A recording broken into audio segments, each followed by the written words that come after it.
Kanino ka, sir? Mas maganda mo yung vlogger ni BBM, saka yung mga lini, hindi yung marunong mga away. Basta mga didilis, wala, desperado. Walang mana kayo doon tayo, desperado ang diba? Walang mana yan kay Sara, may mga salpi sa utak. Patay, ito na mga isang BBM supporter. Talagang binanatan yung mga vlogger na Ako, anak ko palaway. Lini. Palaway kasi. Lini ako eh. Lini pala to, Lini rin sir. ako yan, oh. Pero, nung eleksyon nyo ngayon, wala na. Kung Kung sino nakaupo, dapat suportahan, no? Oo, yung mga didilis kasi, mga desperado na kasi yung po nilang si Dutay, demonyo yung kasi yun. Malapit na kasi makulong yun, kaya gusto nilang ibagsak si PBB para ipalit si Sara, yung hungaw ang utak. Yung hungaw ang utak yan eh. Oh, Bisaya ka rin, sir, Bisaya. Oo, Bisaya. Pero hindi ako proud sa mga Bisayang siraulo.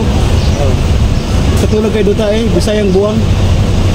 Sino sinusuportahan mo ngayon, sir?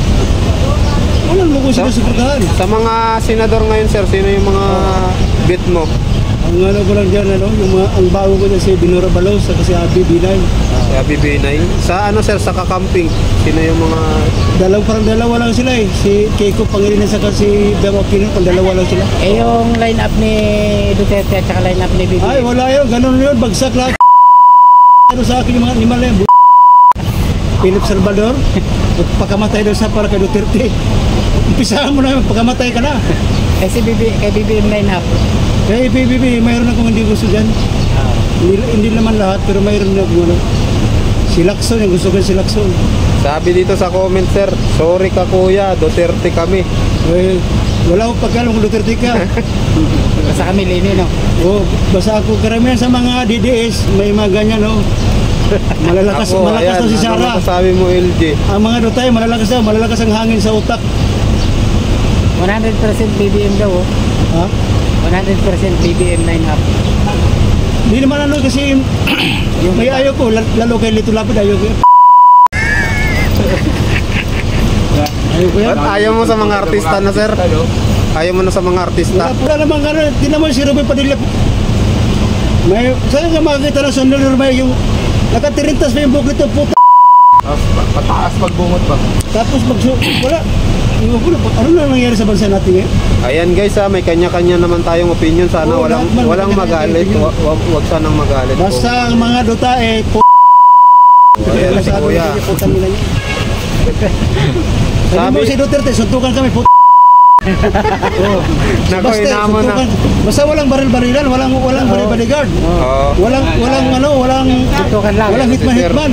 Nako. Suntukan kami sa kalsada ni Bastes maghapon kung sino yung matibay sa amin dalawa. Walang hitman kasi ang sabi na matapang daw. Ang taong matapang hindi mo kailangan hitman, baril o bodyguard kasi matapang ka. O hinahamo kita Bastes Duterte, suntukan tayo. Nako, inamon si Basti Duterte ng suntukan. Walang hitman, walang bodyguard, walang baril kasi matapang eh. Iba ito ang matapang, hindi na kailangan magano lang. Suntukan! Hanggang hapon kung sino yung unang mamatay sa amin dalawa. Kuya, sabi Sa tingin mo, sir, kaya mo si Basti? Nag-gym daw yun. Ay, wala akong pagkala. Nag-gym ka ba? Kaya ko yan, kahit hindi ako nag-gym, kaya ko maghapon kami suntukan sa gitna ng kalsada. Kung sino yung mga kakapusin ng hininga sa amin dalawa. Galit na galit ako sa mga Duterte talaga. Sir, bakit ganun ka na lamang kagalit sa mga Duterte? Bakit ako galit sa mga Duterte? Duterte ang drug lord. Mapagpanggap, kunwari, tapos ang daming Pilipino namatay dyan. Mga mahirap, biro mo yan, 30,000? May nag-comment dito. 30,000 Pilipino nagbuhos ang buhay yan. Asko daw ang pangalan mo, kuya. Romel Orcolio, manood ka sa live mo sa YouTube. Grabe, sobrang tabang ni kuya. Meron pa akong TikTok, palagi ako nagbabayad sa TikTok. Romel Orcolio. Nilalabas na ni kuya. Talagang walang palagi ako nagbabayad sa TikTok. Ako palagi nagbabayad. Pinagmumura ko yung mga Duterte. Oo nga, napanood ko nga ito din. Sa TikTok. Palagi ako, sikat ako sa TikTok. Palagi ako nagbabayad. Palagi ako nagbabayad sa TikTok eh. Nagbubuwis ako ng 10 million dyan. Sa TikTok, pinagmumura ko yung si Duterte. Sabi nga nila. Ako doon, nakaparin ako. Pero sabi nila, hindi ako. Panayan po tayo dito na. Bakit hindi ako natatakot? Ba't natatakot dito? Puta, hampas ko pa yung ulo. Hindi naman kakampi. pero sabi nila, kaya ka daw nakapagsalita dyan dahil binabayaran ka daw ng kakamping. Galit na galit Sino nagbayad sa akin dito? sa Na mga kakamping daw. Wala nga akong sinturon. Nakita mo sinturon ko plastic. Di ba yung may pira? Oh. So, Kasi yan lang kasi sinasabi ng mga dilis kasi palibasa gawain nila. Wala silang sariling voluntary. Mga mukhang piray po. so, pero sir, bilang kakamping, ano yung maliban sa nagustuhan mo yung kakamping team ng mga vloggers, ano pa yung mga vloggers na nagustuhan mo Yung na mga grupo? bago yung mga BBM vloggers gusto ko. Yung mga didilis wala yan, mga siraulo yan. Tulad ni Banat Bay, Marlika. Marami pa sila dyan, mga sirang ulo niyan. Yung mga supporter ni BBM, yung mga vlogger niya, okay. Magkakasundo kami kasi nga gusto ko na magsama na lang yung kakamping sa BBM. More on positive lang kasi Gusto mo sa siya ano. magkasama na lang. Oo, kasi nga okay naman kami. More on positive lang din naman Mga kasi ginagawa ni sila- BBM, okay kami. Hindi kami kumukontra. Pag mayroon lang kunting yun lang, pero okay si BBM. Oo. Kasi gumagana ng hustisya ngayon.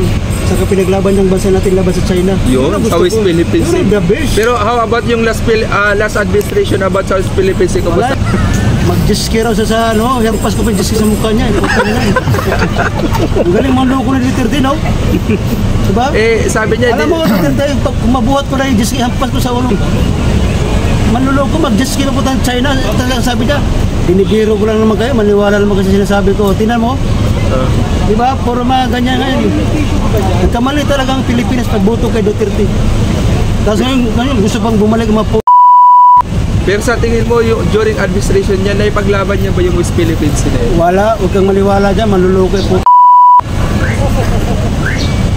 Dapat doon pa sana ako nagbablog, pinagbumura ko na yung po. Wala, huwag kang maniwala dyan. Pinagpapatay na nga yung mga Pilipino, magnanakaw pa. Pero mo yan si Basti Duterte, yung anak niya, nagkaroon ng 51 billion sa distrito ng Davao City. First district, 51 billion sa loob ng 3 taon. Sa panahon pa ng na-issue nga pandemya. yun, yung 50. Sana din nila yung 51 billion. Si Sara nga, di nga may paliwanag yung 125 billion eh. Di ba? Kasi ganyan yung kawalang yan. Abogadang mo, Sara Duterte. Isa lang masabi ko sa iyo, Sara Duterte, abogadang mangmang, abogado. Ano ka naging abogado eh?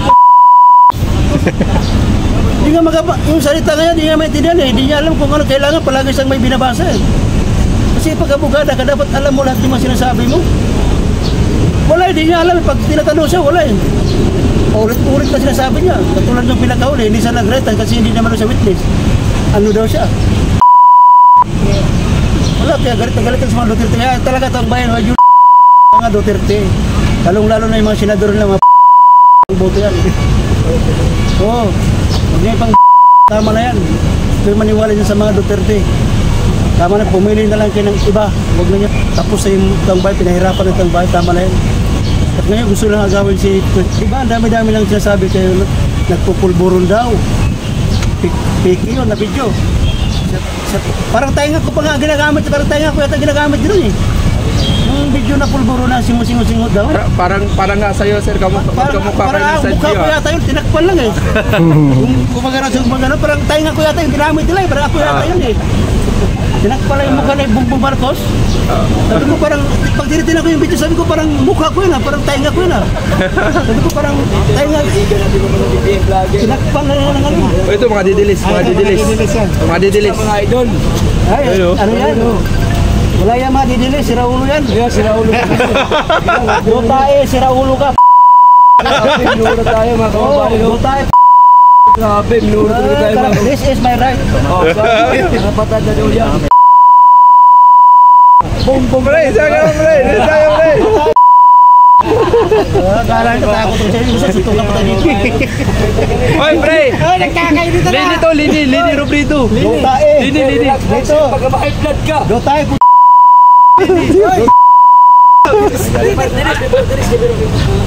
Ano ba? Didilis, alin na kayo, didilis. Yan, taga Davao yan, vlogger na yan. Taga Davao yan. Minsan pumunta na Ano yan, si KPL. Basta na ano yan, nakikita ko palagi yan eh. Taga Davao yan. Hindi ba kalapit yung mga didilis? Talagang mamurahin ko sila sa vlog na